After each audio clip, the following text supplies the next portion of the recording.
celtas. Quando os exércitos romanos encontraram os celtas pela primeira vez, muitos soldados quebraram a formação antes do combate começar. Não por falta de treinamento, por medo. Os guerreiros celtas entravam no campo de batalha sem armadura, alguns completamente nus, o corpo coberto de tinta azul feita de uma planta chamada pastel, pigmento que eles acreditavam proteger contra feridas. Eles gritavam, batiam as espadas nos escudos e tocavam buzinas de guerra chamadas carnix, instrumentos de metal com boca de animal, projetados para soar como um rugido do fundo da terra. A tática funcionava antes do primeiro golpe. A espada celta, a espata, tinha lâmina longa projetada para cortes em movimento. Eles lutavam em grupos soltos, sem formação rígida, explorando brechas com velocidade. O filósofo grego Posidônio, no século II a.C., descreveu guerreiros que mantinham as cabeças dos inimigos mortos presas nas selas dos cavalos, não como crueldade, mas como troféus de honra. Na cultura celta, a cabeça era a sede da alma. Roma precisou de séculos para subjugar os territórios celtas. A Irlanda e partes da Escócia nunca foram conquistadas. Os guerreiros espartanos. Em 480 a.C., o rei persa Xerxes enviou um mensageiro a Leônidas com uma proposta: entregue as armas e sua vida será poupada. Leônidas respondeu com duas palavras que viraram símbolo: vem buscar. O que tornava os espartanos diferentes não era a armadura nem as armas. Era o que acontecia antes da guerra. Aos 7 anos, todo menino espartano era retirado da família e entregue ao Estado. O sistema se chamava agogê. Durante 13 anos dormia no chão, comia pouco, andava descalço no inverno. Não por crueldade, por cálculo. Um guerreiro que nunca passou fome não sabe lutar com fome. No campo de batalha, a falange espartana usava escudos sobrepostos e lanças de quase 3 metros. Desertar não era só covardia, era matar o companheiro que ficou sem proteção no flanco. Na Batalha das Termópilas, 300 guerreiros seguraram um desfiladeiro por 3 dias contra um exército de proporção absurda. Morreram todos, de frente para o inimigo, com as armas na mão. Plutarco registrou que quando perguntaram a uma mãe espartana o que queria que o filho fizesse na guerra, ela respondeu: volte com o escudo ou em cima dele. Os guerreiros legionários. O que tornava a legião romana imbatível não era força, era engenharia. Cada legionário carregava 2 pilum, lanças de arremesso com ponta de ferro mole, projetadas para dobrar no impacto. Quando o pilum acertava o escudo do inimigo, a ponta dobrava e ficava presa. O escudo virava peso morto. Em segundos, a legião avançava com o gladius, espada curta de 60 centímetros, projetada para estocadas em espaço fechado.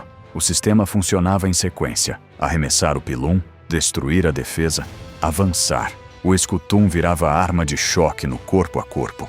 A formação chamada testudo transformava os legionários em uma tartaruga de metal. Escudos nas laterais, na frente e acima da cabeça. Arqueiros não paravam a testudo, pedras também não. A única forma de quebrar a testudo era pela lateral, e a lateral estava sempre protegida por outra testudo. A engenharia não parava no campo de batalha. Um exército romano construía um acampamento fortificado toda noite. Fosso, muralha de madeira, portões. O historiador Políbio descreveu o treinamento romano como o único da antiguidade capaz de transformar um camponês em soldado profissional em menos de 1 ano. No auge do Império, Roma mantinha 30 legiões ativas ao mesmo tempo, 30 máquinas de guerra em continentes diferentes. Roma não precisava de guerreiros nascidos para a guerra, precisava de um processo, e tinha os guerreiros macedônios. Alexandre tinha 20 anos quando assumiu o trono. Aos 32 anos, havia conquistado o maior império que o mundo tinha visto até aquele momento. A arma macedônia era a sarissa, lança de quase 6 metros, segurada com as 2 mãos, disposta em fileiras. Quando a falange avançava, o inimigo via uma parede de pontas de ferro das 5 primeiras fileiras ao mesmo tempo. Não havia como chegar perto o suficiente para lutar, mas essa era só metade metade do sistema. Enquanto a falange prendia o centro inimigo, a cavalaria companheira atacava pelo flanco com velocidade. Alexandre liderava pessoalmente, na frente, com a lança na mão, no ponto mais perigoso do campo, não por impulso, por cálculo. Um general que lidera da retaguarda não vê a brecha no momento em que ela abre. Na Batalha de Gaugamela, em 331 a.C., Alexandre identificou essa brecha na linha persa e lançou a cavalaria antes que Dário pudesse fechar. O exército persa foi cortado ao meio. O maior império do mundo antigo desmoronou em horas. Arriano registrou que em toda a campanha, da Macedônia ao que hoje é o Paquistão, Alexandre perdeu uma única batalha significativa. Nessa batalha, estava ferido e seu exército havia marchado mais de 25 mil quilômetros sem parar. Nenhum exército depois de Alexandre conseguiu repetir o que ele fez. Alguns tentaram copiar a sarissa, a falange, a cavalaria. O que não conseguiram copiar era o homem na frente, os guerreiros hunos. Eles não mandaram mensageiro, não fizeram exigências, simplesmente apareceram nas fronteiras do Império Romano no final do século IV. E o que veio depois foi uma das migrações de terror mais rápidas da história europeia. Povos inteiros abandonaram seus territórios e correram para dentro das fronteiras romanas pedindo proteção. O medo deles empurrou metade da Europa para dentro do Império, antes mesmo de chegarem. A arma era o arco composto a cavalo, construído com madeira, tendão e chifre animal, capaz de disparar com a mesma força de um arco 2 vezes maior, mas pequeno o suficiente para usar montado. Os hunos disparavam em qualquer direção, inclusive para trás em retirada. A retirada falsa era deliberada. Recuar, fazer o inimigo perseguir, virar e destruir quem veio atrás. Átila saqueou mais de 70 cidades romanas. Roma pagou tributo a ele. O historiador Prisco, que visitou o acampamento de Átila no ano 449, descreveu um homem de estatura baixa e aparência sem nada de imponente. Os guerreiros vikings. O que fazia os vikings aterrorizantes não era só o que faziam, era quando e como chegavam. O Drakkar tinha fundo plano. Isso significava que os vikings podiam navegar tanto em alto mar quanto em rios rasos com a mesma embarcação. Enquanto outros invasores paravam nas fronteiras fluviais, os vikings navegavam para dentro do continente. Saquearam Paris pelo rio Sena, chegaram a Bagdá pelo rio Volga. A primeira coisa que as vítimas viam era a proa do Drakkar, esculpida em forma de dragão ou serpente, projetada para intimidar antes do primeiro viking pisar em terra. Depois vinham os remos. Depois era tarde. A velocidade era a arma principal. Um ataque durava horas, não dias. Chegavam, tomavam o que queriam e saíam antes que qualquer resposta militar pudesse ser organizada. Monastérios eram os alvos preferidos. Riqueza concentrada, sem soldados, sem muralhas para escalar. O guerreiro viking usava cota de malha, capacete de metal e escudo redondo de madeira. A espada era símbolo de status. A maioria dos guerreiros comuns lutava com machado, mais barato e igualmente letal. As sagas nórdicas descrevem guerreiros que continuavam lutando com ferimentos fatais. Morrer em combate com a arma na mão era o único caminho para o Valhalla. Mas dentro desse mesmo exército existia uma categoria diferente. Um guerreiro que os próprios vikings evitavam quando podiam. Os guerreiros berserkers.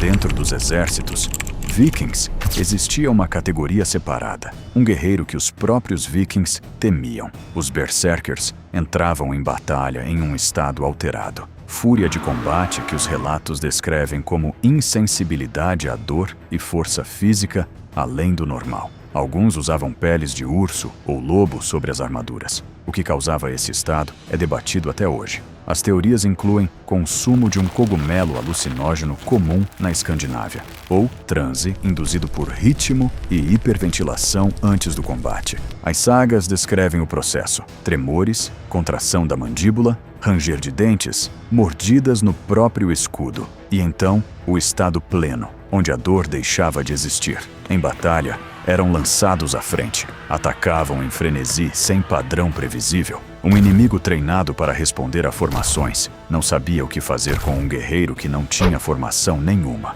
O problema era que não desligavam. Há registros nas sagas de Berserker que, após o combate, continuaram atacando aliados, destruíram acampamentos próprios e precisaram ser contidos à força ou mortos pelos próprios companheiros. No século XI, o rei norueguês Olavo II tornou os Berserkers ilegais. Não porque fossem ineficazes, porque eram perigosos demais para conviver. Os Guerreiros Templários. A Ordem do Templo foi fundada em 1119 com 9 cavaleiros. 90 anos depois, tinha 20.000 membros, castelos em 4 continentes e a primeira rede bancária internacional da história. O Cavaleiro Templário era uma contradição que funcionava. Monge e soldado ao mesmo tempo. Celibatário, pobre por voto individual, mas membro de uma organização imensamente rica. A disciplina era monástica. Acordar antes do amanhecer, rezar em horas fixas, obedecer sem questionar.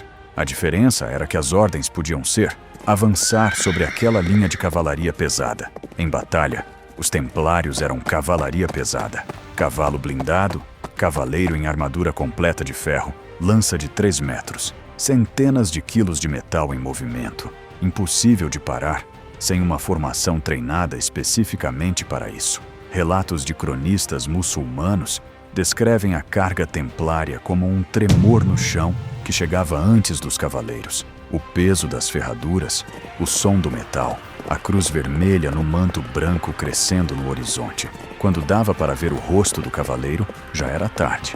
O que os diferenciava era a proibição de recuar. A regra do templo determinava que um templário não podia abandonar o campo enquanto a proporção fosse inferior a 3 inimigos por cavaleiro. Na Batalha de La Forbe, em 1244, os templários perderam quase 300 cavaleiros em um único dia. Eles carregaram mesmo assim. Os Guerreiros Teutônicos. A Ordem Teutônica nasceu em 1190 como hospital de campo para peregrinos alemães feridos nas cruzadas. Em 40 anos, havia se transformado em um estado militar independente, dono do Báltico. Os teutônicos foram contratados para converter povos pagãos à força, prussianos, lituanos, estônios. O que se seguiu foram décadas de guerra de extermínio sistemático contra populações que não queriam ser convertidas. Eles não vinham apenas com espadas, vinham com a certeza de quem acredita que matar é um ato de devoção. O guerreiro teutônico usava manto branco com cruz preta. A armadura evoluiu de cota de malha para placas completas, entre as mais avançadas da Europa medieval. A espada longa de 2 mãos era a arma de escolha em batalha aberta, capaz de cortar cavaleiro e cavalo com o mesmo golpe. A Ordem controlou a região que hoje é a Prússia e os países bálticos por mais de 200 anos. O castelo de Malbork, sede da Ordem no século XIV, é até hoje o maior castelo de tijolos do mundo. Em 1410, na Batalha de Grunwald, um exército polaco-lituano de 39.000 homens enfrentou os 27.000 teutônicos. O grande mestre morreu em campo. A Ordem nunca mais recuperou o poder que tinha antes daquele dia. Os guerreiros hussardos alados. Em 1683, um exército otomano de 140.000 soldados cercou Viena. Se Viena caísse, o caminho para a Europa Central estava aberto. O que os otomanos não esperavam era o que apareceu no topo da colina de Kahlenberg naquela manhã. Os hussardos alados poloneses carregavam nas costas uma estrutura de madeira com penas de águia ou avestruz, asas que podiam ultrapassar 3 metros de altura. A armadura era completa. O cavalo também era blindado na frente. Na mão, uma lança de 5,5 metros, a mais longa usada por cavalaria montada na história registrada. Quando carregavam, o som das penas criava um rugido que crescia com a velocidade. Na Batalha de Viena, os hussardos lideraram a maior carga de cavalaria da história. 18.000 cavaleiros descendo a colina em formação. O cerco otomano desmoronou em horas. Em 186 anos de história, os hussardos alados não perderam uma única batalha campal contra turcos, suecos, russos, cossacos e exércitos do Sacro Império Romano. A pólvora e o mosquete tornaram a cavalaria pesada obsoleta. As asas ficaram nos museus. O que elas representam não ficou. Esses 10 povos viveram em épocas diferentes, lutaram por razões diferentes e morreram por causas que o tempo tratou de forma diferente. O que tinham em comum era simples. Quando apareciam no horizonte, os que estavam do outro lado sabiam que o dia ia ser longo.